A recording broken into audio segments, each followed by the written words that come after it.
Hey, welcome to this quick tutorial on how to launch a campaign on Conversify. Now, this video is going to presume that you have already created your AI assistant and you've already found your leads and imported them into Conversify, and you've connected your account and you're ready to actually launch your campaign. So if you haven't done either of these things, then make sure to go ahead and do them. And we also have tutorial videos for those topics if you need them. So once you've actually got your AI assistants ready and your leads, then you want to head over to the campaign section. On the campaign section, simply hit create new campaign. Then we want to name the campaign. So be as descriptive as possible so that it helps you with organizing. Next, we choose if we want our AI assistant to be on or off. Now, although the AI assistant is the main powerhouse behind Conversify, you can still choose to have it off if you would prefer to manage the conversations manually. The automation will still send out connection requests and the first messages and follow-ups, but if you prefer to handle the entire conversation yourself, you can simply turn it off. However, most users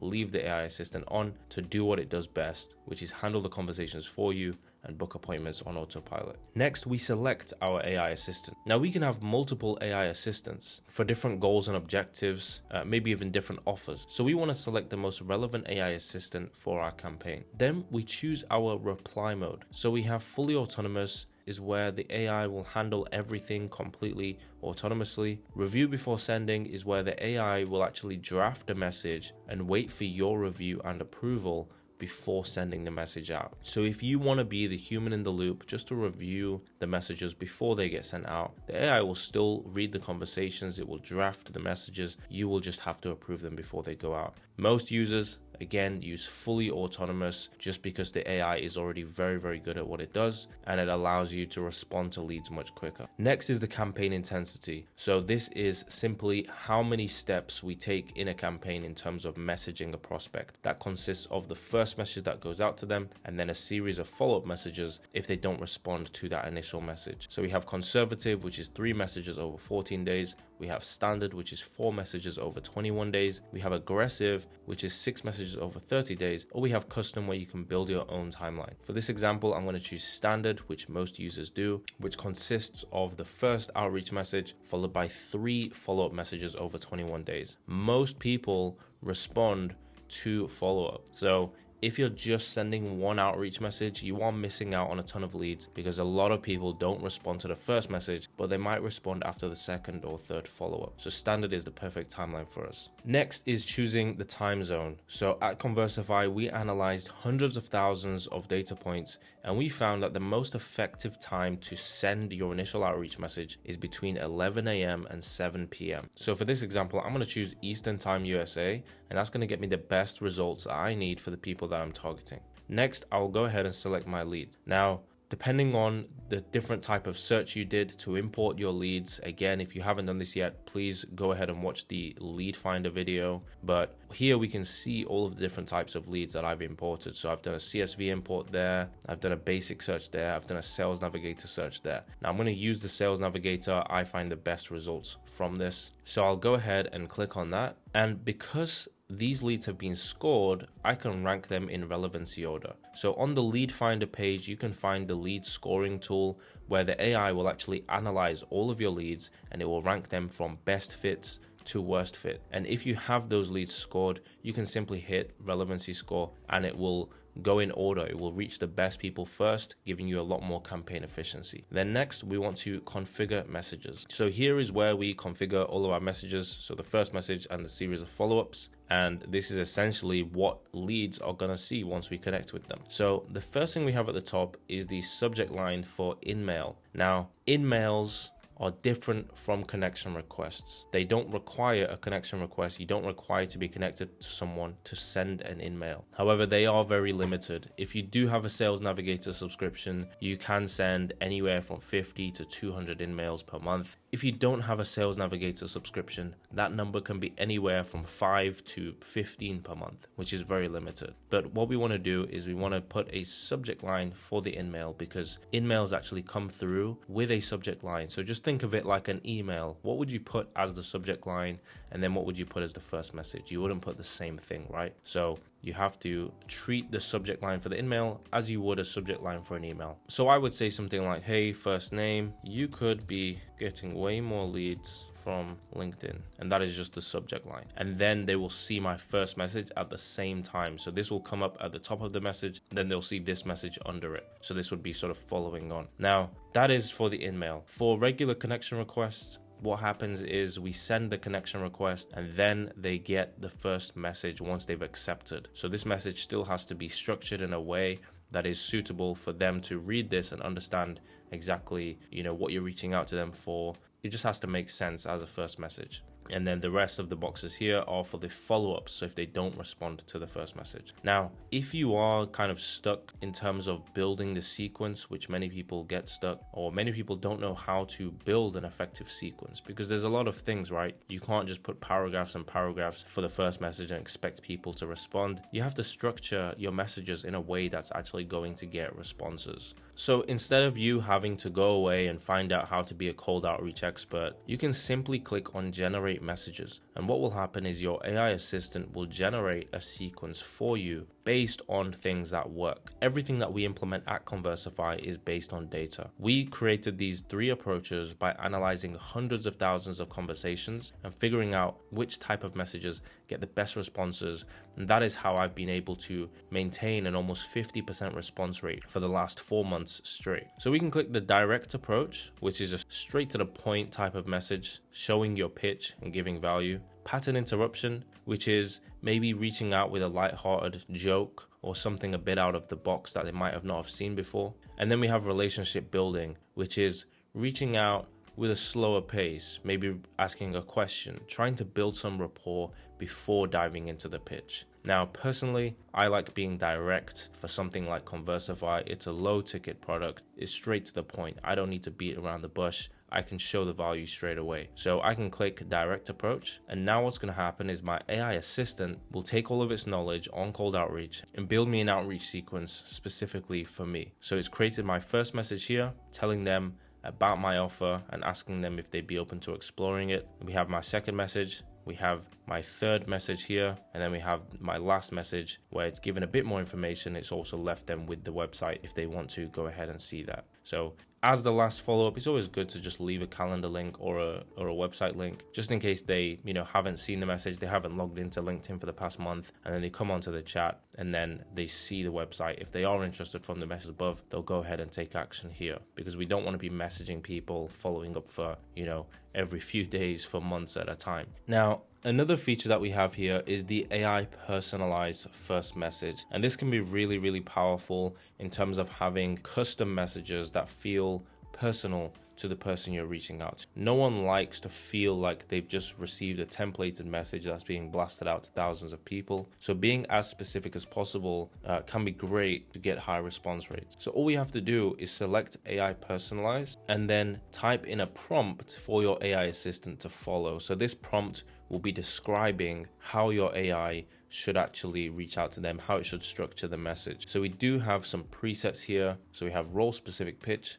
company insight, complement and connect, and direct intro. So for this example, I'm going to choose direct intro, and you can see here it's pre-populated a prompt, which is briefly introduce what we do, explain why it's relevant to their specific role at their company, and ask if they'd be open to a quick chat. Now, we can add up to 1,000 characters in this box. You can put your own custom prompt if you would like to, or you could use one of the presets that we have. Once you've made the prompt, you can actually preview the prompt by just clicking preview there. And what it will do is it will generate the first message for the first 5 leads on your list so that you can see exactly how the message is structured. So we can see here that it's reached out with his name, telling him a bit more about us, acknowledging his role in his company, and showing the relevance of our system. And then we have the same here as well. So, hey, notice your work scaling operations at PC Techware, giving an acknowledgement to what they're actually doing and what company they're doing it in, showing the relevance that we have, and seeing if they're open for a quick chat. So that is the direct approach in terms of the prompt. You can put any prompt that you would like here, telling the AI sort of how to structure the message. Essentially what it is doing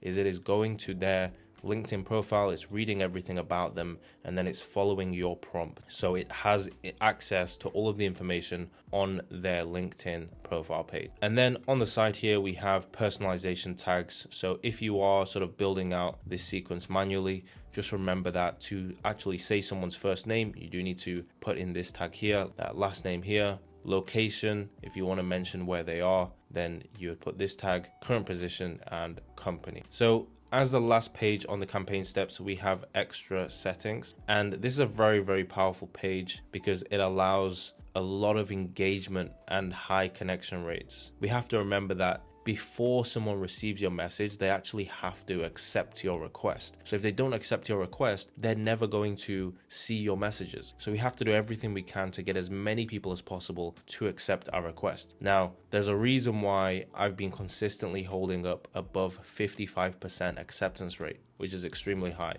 because of these extra settings. So this is the behavior and the actions that your LinkedIn profile takes for reaching out to someone. So we have view profile before connecting. If you go to notifications on your LinkedIn page, you'll probably see that it shows you when someone actually views your profile. So if we turn this on, then it's showing your prospects that you have viewed their profile. So now when they look at their notifications, they will see you on there. They know that you're someone that's engaging with their profile, looking into them, and it's going to make them acknowledge you and notice you a lot more than if it's just a connection request. Then we have like a recent post before connecting. So this is simply liking their most recent post. And then we have AI comment on recent post before connecting.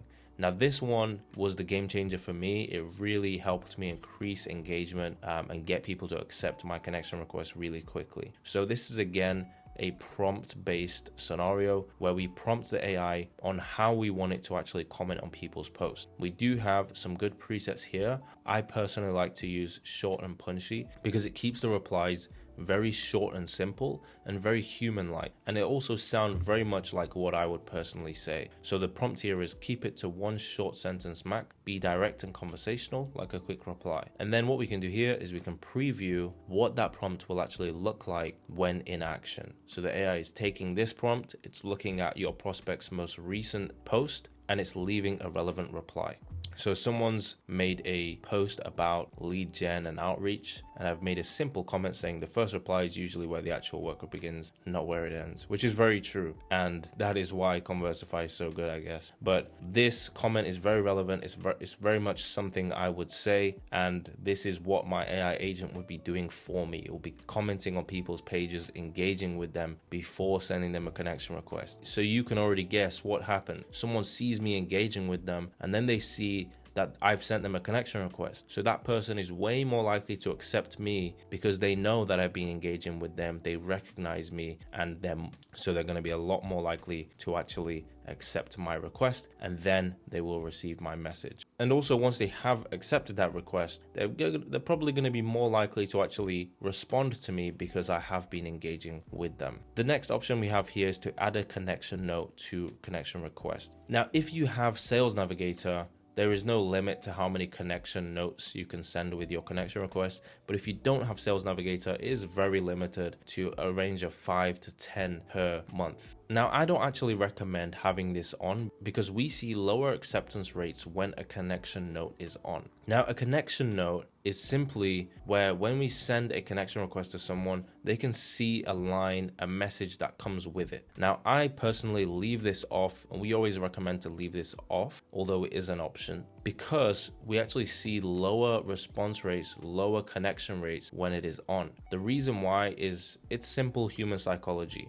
If you send someone a request and it has a line there, hey, so you're doing X, I wanted to reach out for Y, then what happens is subconsciously that person already knows, okay, this person's about to try and sell me something, so they are less inclined to actually want to connect with you. So by leaving this off and sending someone a connection request, you leave room for imagination. They don't really know what you're connecting with them for. You're leaving room for curiosity, and they're more likely to accept your request and then receive your message. And if they do accept your request, they're more likely to respond to you. Next, we have blacklist. So this is a list of companies to exclude and a list of LinkedIn profiles to exclude. So if there's anyone that might fall within your lead list, maybe it's an ex-colleague, an ex-girlfriend, and you don't want to reach out to them pitching them your services, then simply take their LinkedIn profile URL and paste it in here. The same goes for companies. You can just type the company name and you can select from the companies that populate, and it will avoid anyone in those companies as well. Then once we've done all of that, we simply hit create campaign. And now that we've created our campaign, we can see that it is ready to go. We have our leads ready to go.